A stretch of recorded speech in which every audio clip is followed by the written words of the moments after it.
আসসালামু আলাইকুম রহমতুল্লাহি ওবরকাতুহ। প্রিয় দর্শক শ্রোতা, আপনারা দেখছেন আমরা আজকে বিকেলে বের হয়েছিলাম একটু ঘোরাঘুরি করার জন্য, কিন্তু বের হয়ে আমরা যখন আসি এখানে মাঝ রাস্তায়, তখন হঠাৎ বৃষ্টি চলে আসে। ওই যে দূরে দেখা যাচ্ছে ক্যানেল, ওই ক্যানেলটি বয়ে চলে গেছে। এটি একটি মসজিদ এবং পাশেই হচ্ছে একটি পেয়ারা বাগান, এবং এই যে পাশে দেখছেন ওটি হলো রাস্তা। তো মূলত এই রাস্তা ধরে আমরা আসলাম, তো হঠাৎ বৃষ্টি শুরু হয়েছে। ওই যে দূরে আপনারা দেখতে পাচ্ছেন জারিরকে, আমরা সবাই চলে এসেছি, কিন্তু জারির এখনও ভিজবে, এই কারণে সে আসেনি। আমরা একটা মসজিদের বারান্দায় দাঁড়িয়ে আছি এবং আপনারা দেখছেন যে এইটি হলো খাটিয়া।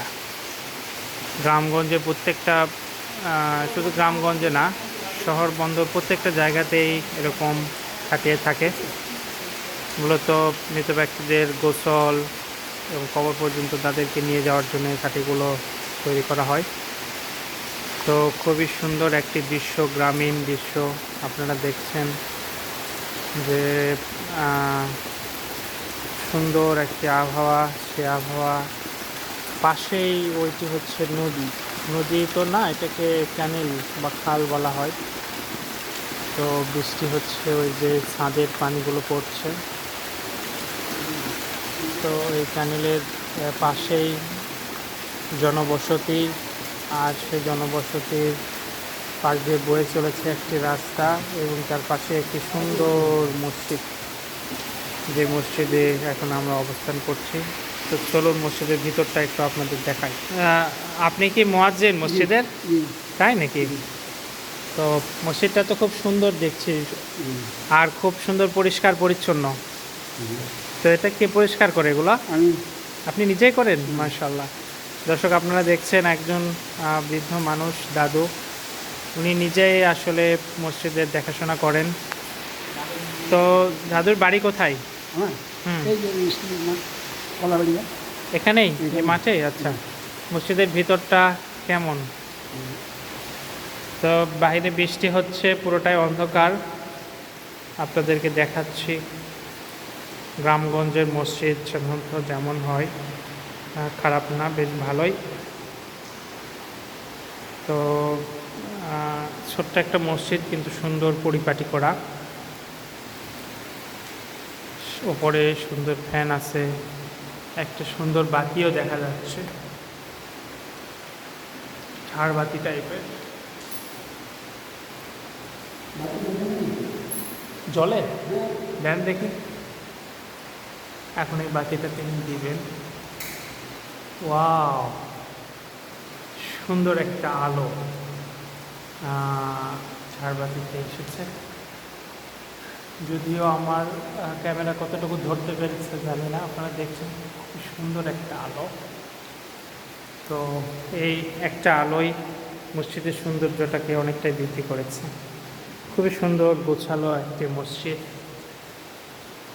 উপরে লা ইলাহা ইল্লাল্লাহ মুহাম্মাদুর রাসূলুল্লাহ লেখা আছে। দেখুন যে খুবই সুন্দর গোছালো একটি মেম্বার। দাদু এই মসজিদে মুয়াজ্জিনি করেন। কতদিন হলে মুয়াজ্জিনি করেন আপনি? কতদিন? 2000-এর আগে। 2000-এর আগে থেকে? 2000 সালের আগে? 1900 কত সালে? তো এই যে মসজিদের ঠিকানাটা যদি আপনাদেরকে একটু দেখায়, কলাবাড়িয়া মোশাররফপুর জামে মসজিদ। হ্যাঁ দেন দেখি। এটা ঘোরাটা চালু হয়ে গেছে, মাশাআল্লাহ।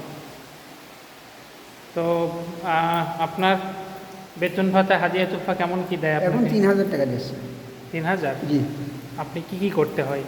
এই যে এই মসজিদ ধোয়া, মেরামত করা, আজান দেওয়া, 5 ওয়াক্ত ওযুখানা ধোয়া। আর ইমাম সাহেব? ইমাম সাহেব আছেন, উনি তো ছুটিতে আছেন। ছুটিতে গেছে কয়দিনে? 2 দিনে। আচ্ছা আচ্ছা, যাক মাশাআল্লাহ। তো আপনারা দেখলেন গ্রামীণ পরিবেশে সুন্দর মসজিদটি আপনাদেরকে দেখালাম। তো সাধারণত গ্রামীণ পরিবেশে এ ধরনের ঝাড়বাতি থাকে না, তো এখানে রাখা হয়েছে, বেশ একটা সুন্দর পরিবেশ তৈরি করেছে মাশাআল্লাহ। তো এই উপস্থিতি, এই যে বাহিরের দৃশ্য, মসজিদ থেকে বাহিরে আসার পরেই আপনারা দেখছেন কত সুন্দর একটি বারান্দা, প্রকৃতিতে ঘেরা, প্রকৃতির মাঝখানে একটা সুন্দর বারান্দা, বারান্দা থেকে বের হয়ে একটা মাঠ, মসজিদের মাঠের পরেই কিন্তু রাস্তা, আর এই পাশেই হচ্ছে ইমাম সাহেবের রুম এবং তার পাশে অজুখানা। তো এই পাশের দৃশ্যটাও যদি একটু দেখাই, লিচু গাছ না, লিচু গাছ, এবং লিচু গাছের পরেই হচ্ছে ওই যে ক্যানেল দেখতে পাচ্ছেন, সুন্দর একটা ভিউ, ক্যানেলের পাশেই হচ্ছে এই মসজিদটি এবং তার পাশে রাস্তা, খুবই সুন্দর একটি মনোরম পরিবেশ। তো মসজিদ হচ্ছে মুসলমানদের হৃদয়ের অনুভূতি, আবেগ অনুভূতির জায়গা, ইবাদতের জায়গা। মসজিদের সাথে জড়িয়ে থাকে হাজারো স্মৃতি, হাজারো ইবাদতের মুহূর্ত।